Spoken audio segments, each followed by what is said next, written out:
Ndangosangana nemwe tweet yemukomana achipupa furo anoitwa Temba Mliswa achiti mashoko angu ekuguma panyaya iyi on a public forum is to say zvinonetsa kana ukawana benzi ramai kurirera kutongo nyarara kana benzi vari amai vevana vako wotongotambira kuti chero mwana ari kudya achiguta achienda kuchikoro zvimwe zvese wotongonyarara wosiya.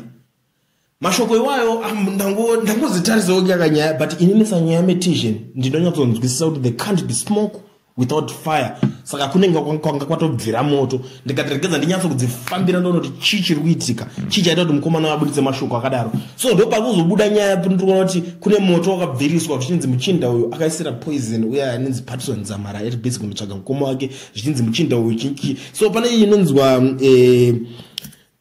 International Cables Network ndiyo ari kubudisa nyaya vachitobudisa imwe nyaya vari kusangana nayo zvikunzi Mutami divulged some intricate details saying Mnangagwa has been training a private army that could back him in the event of any attempted mutiny. Mutami also repeated claims that Zodwa Mkandla was used to kill Mugen Tsvangirai while Mary Mbaiwa was hired to terminate Chiwenga. You know, pandanzwa information iyo ichitaurwa chinjekuti ini because inini ndinongoita hayo ndezvekunyeba but ndazodzokera manje ndiri kunoona mashoko akutaurwa naTemba.